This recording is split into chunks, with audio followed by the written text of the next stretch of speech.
The past is not dead, it merely sleeps, and sometimes it whispers to those willing to listen.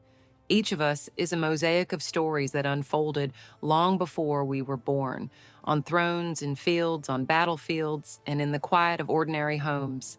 I will tell you these stories, not to mourn, but to understand, because only those who know the past can truly grasp the present. Welcome to Echoes of the Past. My name is Marie Curie. Although I lived in a world of men, a world of science, prejudice, and war, I never gave up.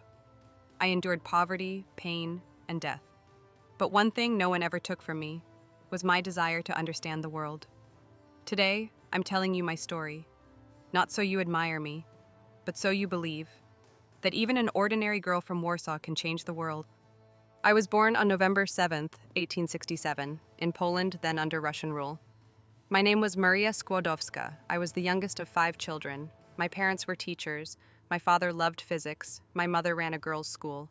At home, we had books, maps, instruments, and I devoured everything. Even as a child, I knew I wanted to study. But when I was 10, my mother died. And soon after, my sister Zofia. It was cruel. But that pain taught me resilience. I promised myself I'd be strong, and that I'd follow my dream. In Poland, girls weren't allowed to attend university, so I studied in secret at what was called the Flying University. We met in basements and apartments, away from the eyes of the authorities. It was risky, but science gave me meaning and courage. I made a pact with my sister Bronisława. She would go to Paris to study medicine, and I'd support her, and when she finished, she'd help me do the same. I worked for several years as a governess for a wealthy family. In the evenings, I studied, and I dreamed of Paris, of science, of freedom. When I was 24, I finally arrived in Paris. I was thrilled, but I had nothing, just a suitcase, a few francs, and big dreams. I enrolled at the Sorbonne. I studied physics and mathematics. By day, I sat in lecture halls. By night, I studied under a street lamp. I lived in a small attic room with no heat. I froze in winter, starved in summer. But I didn't mind. I was exactly where I wanted to be. After 2 years, I was first in my class. Science was my great love, and then came the man who shared it with me, Pierre Curie, quiet, kind, and brilliant. We met by chance. Mutual colleagues introduced us as I was looking for a lab. From the start, we understood each other. We talked about science for hours. It felt like we had always known one another. Pierre proposed to me. At first, I didn't want to marry. I was afraid of losing my freedom. But he understood me, so I said yes. We married in 1895, and our journey together began. I was fascinated by the strange energy certain materials emitted. They called it radioactivity. Back then, it was a brand new field. Almost no one studied it.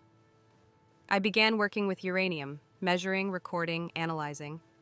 I discovered that radioactivity didn't come from chemical compounds. It came from the atom itself. That was revolutionary. Then Pierre and I discovered a new element, polonium. I named it after my homeland, Poland. And soon after, another, radium. Isolating pure samples was hell.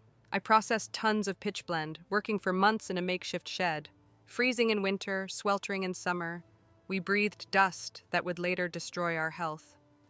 But we succeeded, and the world changed.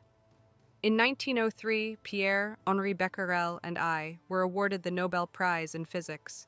I was the first woman in history to receive it. Then in 1906, Pierre died in an accident. A horse-drawn carriage struck him. My world collapsed. But I knew what he would have wanted, for me to go on. I took over his professorship at the Sorbonne. I became the first woman to ever lecture there. People were surprised, but I knew I could do it. I had to. By day, I taught. By night, I returned to my research on radium. I established my own laboratory, and I kept going. In 1911, I received a second Nobel Prize, this time in chemistry, for the discovery of polonium and radium, and for isolating pure radium. I was the first person in history to receive 2 Nobel Prizes, and the only woman to win in 2 different fields. Then came the First World War. Europe was burning, and I knew I couldn't stay safe in a lab while young men died without help. I decided to act. Together with my daughter Irene, I went to the front. I developed mobile X-ray units, small vehicles with generators and X-ray machines. They called them Little Curies. I personally drove more than 20 of them. I trained hundreds of nurses. It wasn't science in a lab. It was science in mud, blood, and pain. And right there, I felt the true meaning of my work. After the war, I founded the Radium Institute, a place where young scientists could explore, discover, create.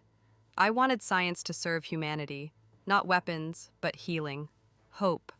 My daughter Irene became a scientist too, and a Nobel Prize winner herself. But working with radium took its toll. We handled it barehanded, kept samples in coat pockets. My body began to fail. In 1934, I died, officially from a plastic anemia. But we all knew the truth, it was radioactivity. Still, I have no regrets. I believe that science should serve humanity, and that a woman can stand beside men, not behind them, but as their equal. I don't want you to admire me. I want you to never stop asking questions, to never stop seeking answers, because you too can change the world. Thank you for joining us on this journey through time. If history speaks to you, don't forget to subscribe, like, and share. Until next time, let the echoes of the past guide your thoughts.